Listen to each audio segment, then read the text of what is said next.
Hello, everybody, and welcome back to another episode of the Draft Busters podcast, brought to you by Vendetta Sports Media. I'm your host, Jeremy Rinaldi, alongside Trey Daubert. We got a great episode planned for you guys today, which includes an interview with UAB linebacker and one of the best pass rushers in college football, Jordan Smith. Trey, how's it going? I'm hanging in there. It's going to be a busy couple of weeks for me coming up when all these kids go back to school. But other than that, just enjoying the playoffs, I guess. But excited for this interview, too. Should be a good one. Yeah, so we're going to have Jordan come on for the second half in about a half hour. First, me and Trey, we're going to discuss the college football playoff national championship, as well as a post I made earlier in the week about Urban Meyer being the Jaguars head coach. So, Trey, we'll kind of kick it off with you if you want to give any of your hot takes or just any take on the championship game. Yeah, I kind of wrote this in my post already, but to me, I treat the college football season as this is the learning experience. This is the learning process. What can I figure out? What can I see? What can I learn? In this game, it was a whole lot of, I already knew that. Devontae Smith beat up on Sean Wade. Yeah, I kind of already knew that. Najee Harris is really good. I kind of already knew that. Mac Jones, his life's very easy. Everything's wide open. He makes all the throws. Kind of already knew that. Justin Fields didn't have the biggest game in the world, but I kind of already knew he wasn't 100% healthy. He was obviously still shaken up from that hit by James Skalski. And otherwise, I thought he had a pretty decent game. I don't know what I learned. What did you learn? Because I pretty much got the game I expected. I got the player performances I expected. Yeah, I agree with that too. It sucks that we didn't get to see Trey Sermon play against, the Bama front seven. I thought that would have been much better than having Master Teague. Yeah, and, Teague but even that touchdowns. kind of gives you a Master Teague. I kind of already knew he wasn't very good. Yeah, his body type. If you just put on J.K. Dobbins' number, you would thought, wow, Dobbins went back to school. No, he's not close. He kind of looks like him, but he doesn't move like him.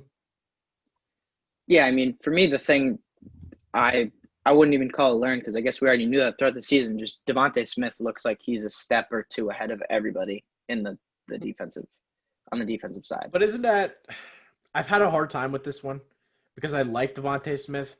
I liked him more than Henry Ruggs a year ago. But it feels like he's an NFL guy playing in college. I don't know how much better he's going to get. When I go into a draft, I want to buy low on people. I don't want to buy high on people. Devontae Smith's going to get to the point where he's going to go ahead of Jamar Chase, and I'm not quite sure he makes it out of the top 5. I want that progression with Devontae Smith or anybody that I draft. I'm not sure he gets any better. I think this might be the guy you get rookie year, second year, third year, fourth year. He would terrify me. And I'm not saying he's going to be bad, but the most concerning part to me is, Jeremy, how many 170-pound receivers are in the Hall of Fame? Exactly. That's what there's not. He looks great. He's got long arms. I can see that he's a polished route runner. He's got good speed. He's going to make me very uncomfortable to draft him where he's going to go, though.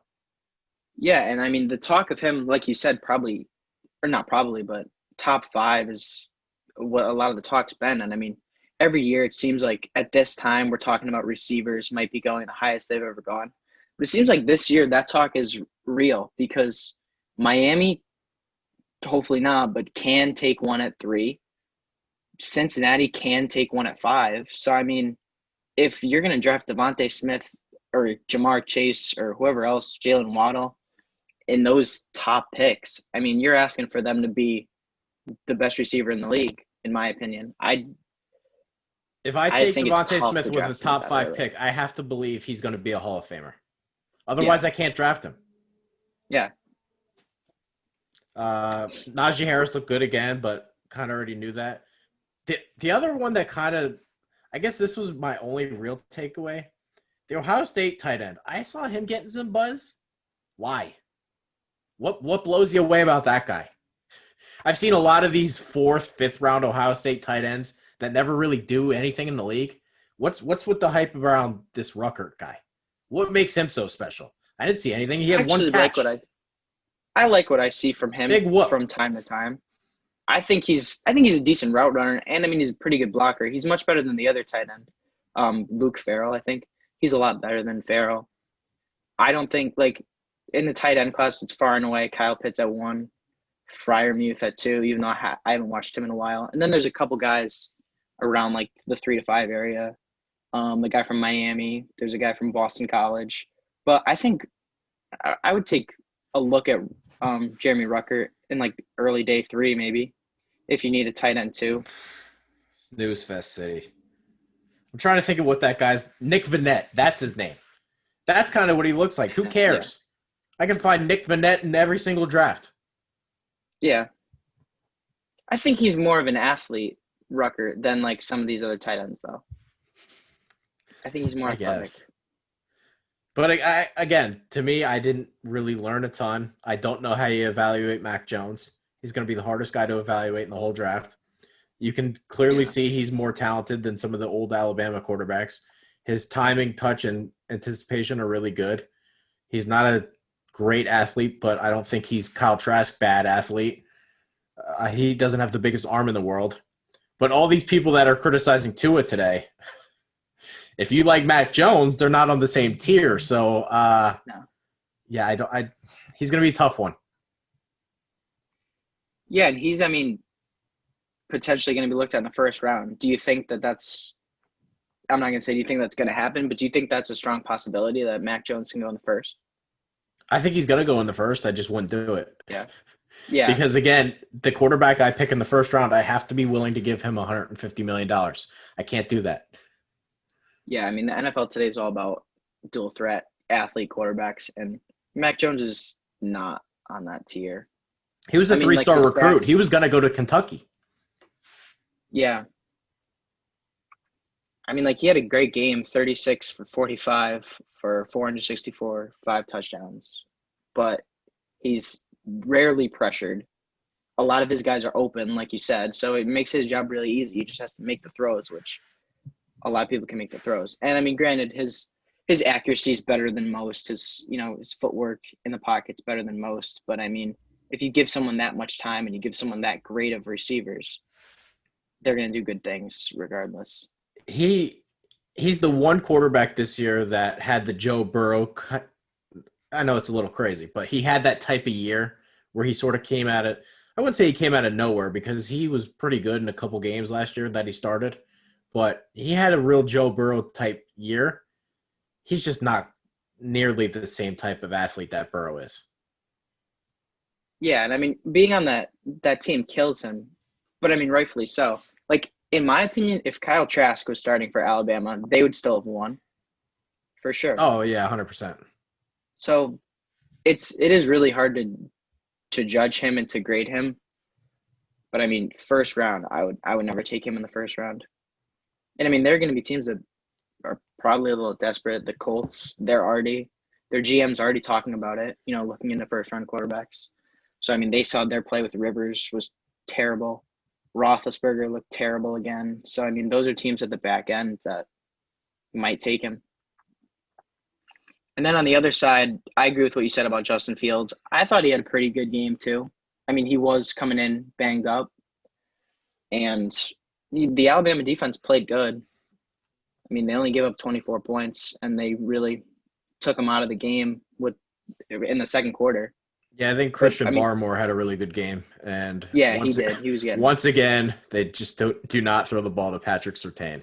So yeah, Olave pretty much did nothing. So it's once again Patrick Surtain just takes away whoever he wants to. Same old, same old. Didn't learn anything. And then the one thing I was seeing tweets about people saying oh, for next year's class, you got Mechie from Alabama. And you got Wilson from Ohio State. Garrett Wilson's just not impressing me in these past couple games, starting with that Northwestern game where he was the number one receiver and he didn't really do much. And now into this game, he went 3 for 50 with a touchdown. I think he dropped a touchdown pass. Garrett Wilson's just really not impressing me. So hopefully next year he can step it up. I don't know if you saw anything different with him, but yeah, I don't want to say too much because my fantasy league, we get to draft all the incoming true freshman. I just think he's a little small. He needs to gain like maybe 10, 15 pounds of muscle, and he'll be fine. Yeah, I don't know. It's going to be tough for me to put him in like the top class of the next year's receivers. Devontae Smith was sort of a similar. I don't want to say he'll have this type of breakout year, but Devontae Smith was. I mean, he was 150 pounds soaking wet. You could see he's so much stronger than he was as a true freshman. Yeah, and I mean, Smith has better hands. We saw that from his freshman year. The fact that you can get onto the field as a true freshman when you're on a team coached by Nick Saban, like that just shows that the kid's obviously really talented, and he finally broke out. He's older than you, isn't he? Yeah, that's true. They all are. Yeah. Not in a couple of years, but Najee Harris too. I mean, he had 7 receptions for 79 yards and a touchdown. I didn't realize he caught 7 passes. And then on the running game, I think he's the top running back in the class for me. One of the things I've gotten so frustrated with is I keep seeing these tweets about, oh man, Najee Harris, he got so much better. Like he's the exact same guy he was a year ago. Like the exact same guy he was a year ago. I don't understand how anybody could watch college football and be like, he's improved so much. Najee Harris was a 4th-round pick coming into the year. No, he wasn't. Yeah, if he declared last year, he would have been right around wherever Jonathan Taylor went, 41. The only difference is right where the running back class last year. Well, this past year is significantly better than the one that will be this year. This one, that is the only difference. Yeah. I think that's pretty much it for the national championship. Like we said, not much. We didn't learn that much from this game. It was cool to see Jalen Waddle get out there, even though he shouldn't have been out there, clearly. No. Alabama, I'd written an article. I started writing it in the third quarter, so I didn't really pay attention most of the third quarter. I was writing it was just the best team Nick Saban's ever coached. And I just really compared it to the other college football playoff national championship teams, especially because I don't remember the 2009 team. Oh God. But yeah, I hate doing those comparisons. The MJ versus Jordan thing, I couldn't care less. It gets views though. I hate listening to it too. You're right. That's why I can't watch any ESPN shows because that's all they talk about every single day. Yeah, it's bad. So the LSU team was pretty dangerous too. So I don't know. Yeah, that was another thing I was seeing. Like, would the LSU team beat this Alabama team? I would say yes, but just because I think Burrow was a better quarterback. I'm not sure anybody beats the Miami Hurricanes with Ray Lewis and all those guys. So yeah, I can't really. We could do this all day, but I don't care about these arguments. Yeah. All right, so we'll move on to. So I had written an Urban Meyer post. Yeah, I had a bone to pick with you about this one. So go ahead. All right. So I had written an Urban Meyer post saying I don't think he's the best hire for the Jaguars. So what have you got to respond with that? Yeah. My question to you is, who else are you hiring? And the other question I have about your post is, well, I guess I have a lot of questions. Why do you care if he's asking for $12 million? It's not your money. It would be one thing if it counts against the salary cap and you're like, oh, we got stuck with Jared Goff at $36 million. That's being overpaid to me. That would piss me off as a fan. This doesn't count against the salary cap. Who cares what my owner's spending for a head coach? If anything, he's underpaid. I'll pay Urban Meyer $50 million a year compared to paying Jared Goff $36. Yeah, but the thing is the best college coaches, when they come in and they go to the NFL, it's such a different game. I mean, they can't, like I had said, they can't recruit their guys. They can't get whichever guy they want. They got to settle for, what the team has. And I mean, yeah, the Jaguars got some young guys, but let's not pretend that they're like the upcoming team in the league. Even with Trevor Lawrence, I mean, their team, they're not that. The young guys are okay. So I think Meyer's going to struggle with them because they're not the guys that he would have preferred to have. And I mean, like the offensive line's not that good. And then again, I talked about some of the quarterbacks that came out with Meyer as their coach. I mean, none of them have been great. Alex Smith is like a bridge quarterback now, and he's been a bridge quarterback since 2015. Tebow had a good playoff game. Dwayne Haskins is already gone after a year and a half. So that would concern me with Meyer and Lawrence. I said this in the Slack, and I'll just repeat it for the show, but that's a little bit of a stretch. We can't blame Urban Meyer because, oh my God, Tim Tebow wasn't a good NFL quarterback. He was great in college. That was his job. Dwayne Haskins was great in college. He's the all-time Big Ten passing record leader. Nobody has thrown more touchdowns in a single season than Dwayne Haskins. It's a miracle you got him to do that. That's great. That's his job to do that. Alex Smith should have never been the first pick in the draft. Urban Meyer did such a good job with Alex Smith that he got drafted ahead of Aaron Rodgers, which should have never happened. You could say that Patrick Mahomes, he's great in college. Does that mean Cliff Kingsbury gets all the credit? Because he coached him in college. He wasn't that great in college. Yeah. It just would concern me because Lawrence is supposed to be like the savior of Jacksonville when he comes in. I mean, they're going to expect Lawrence to be there for 15 years. They're going to expect Lawrence to win at least one Super Bowl there. So Meyer's quarterbacks just haven't been great in the NFL. And yeah, you can't all be pointed to him. I mean, obviously, Haskins got screwed on a bad situation. I didn't think Haskins was going to do anything good anyway. But, I mean, the guy's just underperformed in the NFL. So we're hoping Lawrence overperforms with Jacksonville. I think of any coach that gets hired this year, this will go down as the perfect fit. I think it's a home run hire. Urban Meyer's a smart guy. I know that he's a smart guy because he didn't just take any job. He waited and waited and waited. He could have went back to college anytime he wanted to. He could have taken the University of Texas job. They met with him. Yeah.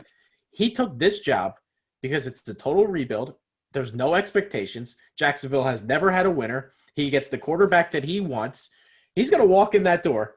He's got $1 billion draft picks. The same way that Pete Carroll knew all those guys in college the first 4 or 5 years. He got Richard Sherman in the 4th round. Nobody knew he was that good. Cam Chancellor in like the 5th round.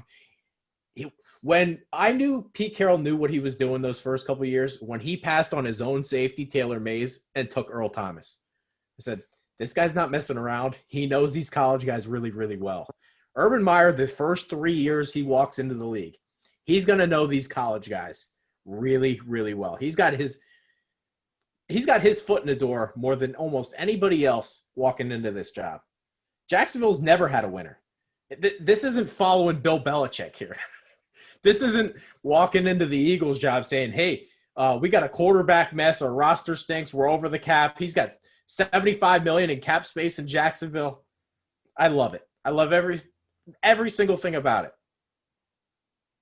The only thing I would say, and this isn't a bad thing, but like now that they hired Meyer, they do have really high expectations now.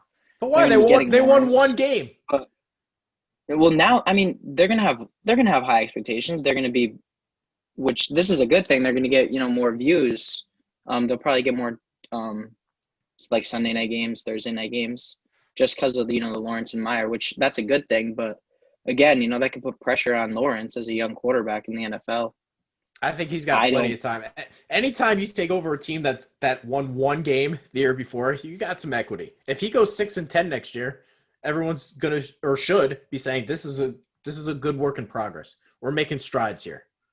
Matt Rule, I feel like what was it? How many games did Carolina win this year? I think 4. I feel great about Matt Rule today. I feel like they're on the right track. Now I don't love Bridgewater, but I feel like he's building something there. I think if the Jags win 6 games, I think they're going to get, berated by the media. Oh, just because of Meyer. I don't know. That's what I think. Which again, I wouldn't do 6-10 after a 1-win season's a big improvement. But I feel like it's going to be like a short. They're going to like a short temper. The media with Meyer and the Jags. That's what I think. I think as long as they show strides on the field, I think it'll be fine. Brian Flores kind of walked into a similar situation. He took over a team that was clearly tanking. They won more games than they should. And then year two, they're almost in the playoff hunt, which is Yeah. sort of what I think will happen with Urban Meyer. And the What do other you thing think that I about also love about this job, this division stinks. He can walk right in that's a good and thing. dominate this division. Indianapolis, while their rosters maybe above average, they don't have a quarterback that can compete with and win 12, 13 games a year. The I Texans don't are like Frank Wright either. I don't like Indianapolis coach either. I like Reich, but they're clearly not Super Bowl contenders. They have a Yeah. lot of work to do. Then you got Tennessee, and as long as Tannehill's the quarterback, that's their ceiling. They're a perennial 10-win playoff team, and there'll never really be anything more than that. And the Texans are a complete and utter mess, and Deshaun Watson might be leaving the division. If you're going to walk into any division in the NFL, this is the one you want to be in. What do you think about Meyer's assistant coaches and defensive coordinator? I saw that he is looking from the guy from Atlanta to be the defensive coordinator. Atlanta's defense was better than when it was with Dan Quinn, so I think Raheem Morris is fine. I wouldn't say he's excellent. I did not see who they hired as the offensive coordinator. I don't think they made that I don't announcement. think they did either. Yeah. So we'll see about that one. But I trust Urban. He's a smart guy. He's won every single place that he's been to. He beat Alabama with Utah, I believe, right? Utah was never better. Florida Gators, national titles. Ohio State, they were losing with Luke Fickell. They were winning 6-7 games a year. Yeah. The guy wins everywhere. So I think he's excellent. And I don't know how much you've seen on him. I think he's excellent on the Fox pregame broadcast. I don't think anybody has better college football analysis that's on TV. I mean, maybe Herb Street's close second, but I think Urban Meyer is awesome on I like TV. Herb Street too. I haven't seen too much of him though. I mean, I would assume he knows a ton, and he knows what to say a lot better than some of these other analysts who. Like even a guy he coached. I remember he went on the Herd one week, and he flat out admitted, "Yeah, Dwayne Haskins has talent, but he's not ready to be a franchise quarterback." I couldn't believe he said that. He said that about a guy he coached. I mean, it's true. So I think it's going to work. Yeah, I like some of these other like young offensive-minded coaches, like Joe Brady. I'm a huge fan of Joe Brady. I go to William and Mary. He graduated from there, so a little biased, I guess. Out of the guys that have been hired, I don't know what I'm getting from Arthur Smith. Yeah. What am I really getting there? He had a 2,000-yard rusher in the backfield that made life easy for his quarterback. I don't know what I'm getting there. Robert Saleh, are we sure he's good? San Francisco's defense is awesome. Fred Warner, Nick Bosa. They had Armstead and Buckner the year before, and Sherman. Barrett played good this year. I have no idea if Robert Saleh knows what he's doing. Not a clue. Yeah. Yeah. All right, so now we're going to go to the mailbag portion, just right before we interview linebacker Jordan Smith. So the first question for the mailbag is, how many first-round wide receivers do you think there'll be in the draft? I don't have any notes, so I'll just try to think of this off the top of my head. Devontae Smith, Jamar Chase. I'll probably miss one. Waddle, 3. Rondo Moore, I think, should be, but I don't know if he will be. Yeah. I think he definitely should be. And then I guess Olave would be 5. I'm just doing this off the top of my head. Maybe 4 or 5. Yeah, and then there's Bateman from Minnesota. I forgot about him. And I like Rondo Moore better than him too, though. So do I. And then there's Terrence Marshall from LSU. If I had to guess right now, I would say 5 of those 6 we listed, I believe, maybe 7. And then we got which position is the deepest in the draft, and then the leanest position in the draft. Let me think about this. You go ahead. Yeah. I have no notes. Deepest, in my opinion, would for sure be wide receiver. I mean, there's guys every year. There's guys that you can get late that are going to be good receivers. But this year, I mean, there's going to be some in round 7 that I think can make an impact on a team. Let me pull up some of my notes. I think On some corner guys. should be pretty deep this year. A lot of good corners corner. are like, I'm trying to think. It's actually, you could say quarterback. I know it's probably the SpongeBob SquarePants answer, but how many years do you get Lawrence, Fields, a guy like Zach Wilson as the 3rd quarterback in the draft? I think that might be the actual answer. Mac Jones will probably go in the 1st round too. So I think that could be the answer to the question. Yeah, and just go back to receiver. I mean, day 3, there's going to be guys. There's 2 guys from UNC who, like, day 3, Daz Newsome and De'Ami Brown. They're both really good. Shi Smith from South Carolina be a day 3. Jalen Darden from North Texas could be a day 3. And then there's a ton of day 2. Even we didn't say Kadarius Toney for 1st round. Guy from Florida. No, God, no. You don't think? He's getting 1st round buzz. I wouldn't take him in the 1st round either, but he'll be top 50 probably. So there's plenty of guys at receiver. Weakest position or leanest, I would say defensive tackle. There's not that many guys there. Barmore looks like he just ran away with the top of that position. I might say running back. Not too many. I don't love the running back class. It feels very thin to me. And even someone who's going to get drafted high like ETN, I wouldn't touch in those early rounds. So honestly, some of the guys I really love, I don't even know if they're going to be in the draft. I love James Cook. If he's in the draft, I would not leave the draft without him. But there's going to be a point where you're sitting there like in the 2nd round being like, we really need a running back. There's nobody left. Do I take Jared Patterson? Because somebody might do that. Yeah. So I think running back's very thin. I wouldn't feel confident about almost any of these guys. I think linebacker is another deep one. There's a couple guys at the top. Parsons, obviously. Nick Bolton from Missouri is a guy I really like. Zaven Collins from Tulsa. He's getting 1st round buzz. I haven't really watched too much of him. There's a couple guys from Ohio State. Baron Browning looks real good to me. And then there's some later round guys too for linebackers that I think can make an impact. So wide receiver and linebacker for me would be the deepest, and then defensive tackle, and I like running back too for the leanest. Hey, you. Yeah, you. In case you hadn't heard, your favorite Renegade Sports Media Group has its own Patreon. Go to patreon.com/Vendetta Sports Media to support our efforts to continuously bring you sports, gaming, and other media coverage as only we can. We've got 4 different membership tiers. For $3 a month, we'll give you a simple thank you on our Patreon site. For $6 a month, you get a thank you and you get to become a recruit in Jackson Law's Vendetta University Gaming Series.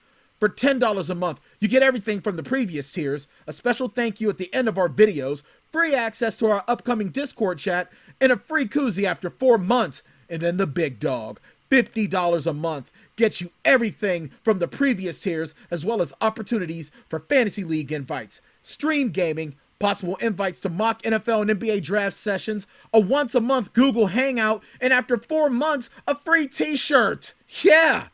Go to patreon.com/Vendetta Sports Media and help us to improve our pledge to bring you the best sports, gaming, and other media coverage.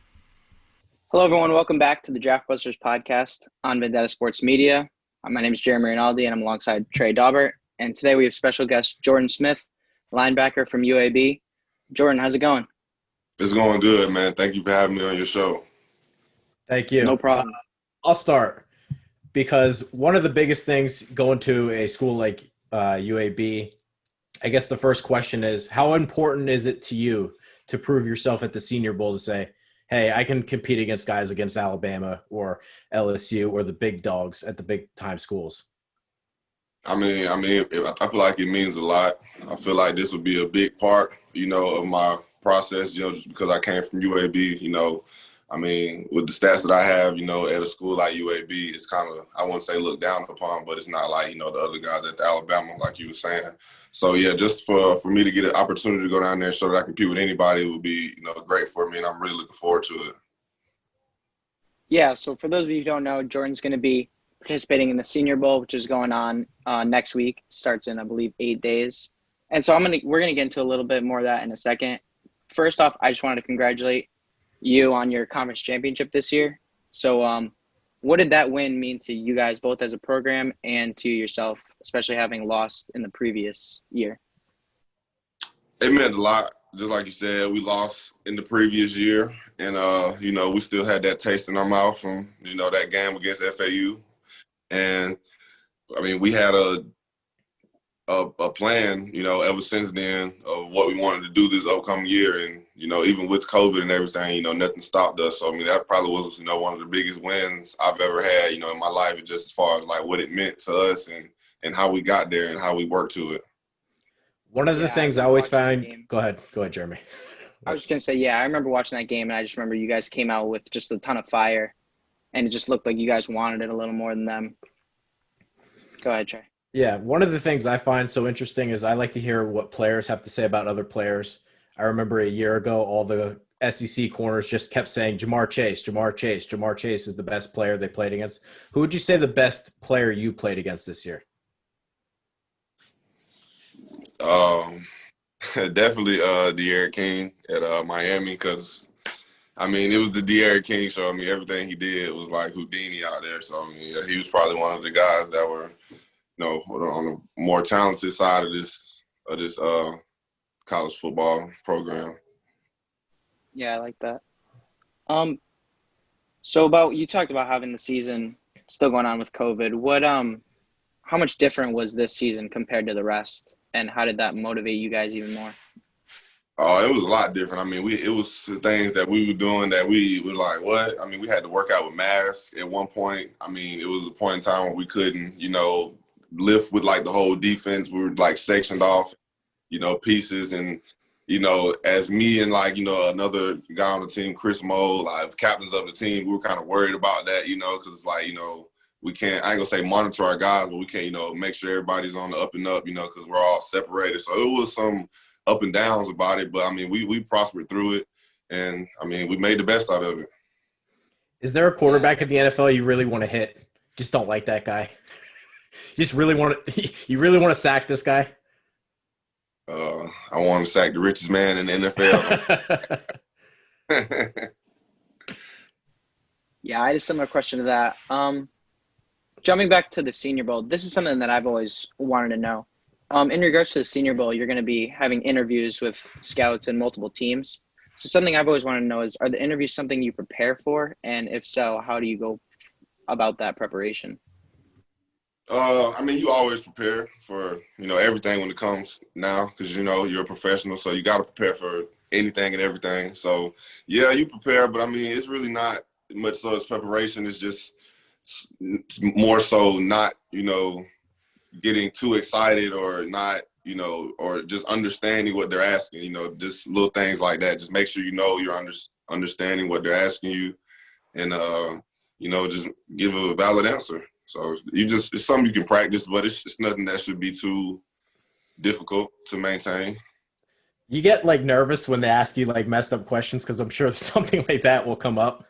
No, because I mean, at this point, it's like I feel like, they ask – everybody who's going through this process is going to get asked some crazy questions. So, I just look at it as, a business. Like, they're doing it for a reason. They're doing it for some reason. So you just got to, make the best out of whatever you do. You just got to say the right things, make sure you understand what they're saying, and just make sure you clean cut. Right. So you've been a great pass rusher in college football throughout the past 2 seasons. You totaled 14.5 sacks in your 2 years at UAB. You're 6'7", so you're incredibly difficult to block. So what would you say your best pass rushing trait is? Speed off the edge. I can bend really well off the edge. And I'm very fast and comfortable running on the edge. What's the 40 time going to be? Pending. We're working on it. But gonna be looking good. I promise you that. It's gonna be looking real good. Awesome. Sweet. I have another question. Let's say, I'm sure you've thought about this for a while, but you get your first NFL paycheck. What do you spend it on? I'm buying a house. Like that? Yeah. That's it. Yeah. That's all I need. I mean, get a nice little car, and I'm straight. Sweet. So what will an NFL team be getting if they draft you? They will be getting a vocal leader, a leader by example, a friendly guy, family guy, team player, you know, all the intangibles that somebody would want on their team. I feel like I have majority of them. You know, I don't feel like there will be any, you know, downsides to picking me. So, yeah. What would you say maybe your Yeah. goal is for your rookie year? You hope to accomplish maybe X number of sacks or X number of tackles or blah, blah, blah. I haven't even honestly thought about that far, but, you know, just to produce, you know, like I feel like, you know how usually you try to, you know, one up the stuff that you did, you know, last year or whatever. I'm starting like football all over again, if you will, because like this is my first year as a professional. So I mean, my only goal is to just set a good base for me to build off on. You know, whatever how high that limit may be or how low it be, just make sure I have a good base at the end of this season to, you know, make it where I'll be successful in the league. Yeah, and you talked a little bit about how you're a captain and you said you're a vocal leader. Is that something you value almost more than play? It's almost more than your play itself is, you know, being captain, being a leader on that defense?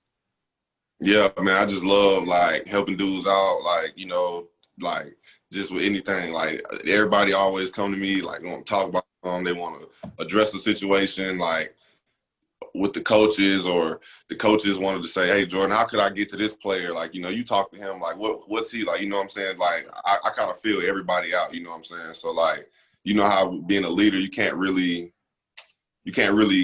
like some coaches can't coach the same. You can't lead everybody the same way. So, you know, you really have to know who you're dealing with, like your players, your coaches, everybody around you, just so you know how they maneuver. So you know how, like, if you have to say something to them, you know how to approach them. You know how to make it where they can understand what you're saying and they're not, you know, offended or, you know, anything like that. It's just making sure you're understanding with everybody. What would you say maybe some of Yes. the things that you're doing during the offseason leading up to the draft? Because I think one of the things that people miss on is this process is so tiring for the players that by the time they show up to camp sometimes that they're exhausted and they hit that sort of rookie wall. What would you say maybe some of the things you're doing in training to maybe get prepared for some of this stuff? Well, here at Athletes First, we work with Proactive, and I feel like they do an amazing job of, you know, working us and preparing us for the next level. So, I mean, I honestly think that'll be taken care of. Like, you know what I'm saying? It's a business now, so like, you know, you always got to push through. You always got to be mentally strong. So, we're gonna hope for the best. And another thing that scouts always try to do is they always try to make comparisons of players. And that's something I try not to do when I'm watching prospects. But which NFL players would you say that you model your game after or maybe are similar to? Well, I like people who are men amongst boys, you know. So like I watch the Aaron Donalds, I watch the J.J. Watts, I watch the T.J. Watts, I watch the Bosa's, you know. As far as like pass rush, I really admire Shaquille Barrett, Dante Fowler, you know. Just it's a lot of guys, you know, because it's always, you know, bits and pieces that you can take from everybody. So, you know, I try to watch, you know, as many guys and study as many guys as possible that, you know, look my build and stuff like that. Is there a certain scheme that you're looking to try to get into? Because more so than anything, fit matters so much for these players. Is there a certain type of defense that you're looking for when a team drafts you? No, I think something that I did very well at UAB was, you know, learn how to fit into a lot of different, you know, defenses. So I think being at UAB with Coach Gentry really helped me, you know, not really like make it where it doesn't really matter to where I'm at. Because I remember some games, you know, I used to be in four eye, three tech. Some games I'd be at 5. Some games I'd be at Sam Backer. Some games I'd be at Jack. So it's like, you know, they can put me wherever, and if they are a good coach, you know, I'm very coachable. I'm gonna learn everything they teach me, and I'm gonna do it the right way. So it really doesn't matter where they put me. I just want to be on the field and be productive. Yeah, versatility. My last question to you would be, you're going to the Senior Bowl. You're going to be a rookie next year in the NFL. What, above all, do you want to show people? You know, coming from UAB, I know you went to junior college for a year. What do you want to show people, you know, about the growth you've made over the past couple of years and just about your talent in general? I mean, I would love to just, show everybody who I am. Because, really college, they don't really know you for more than, what they see on TV. So now I feel like, now that I'm a professional, I don't have all these NCAA boundaries. I can, market myself a little better so people can know who the real Jordan Smith is.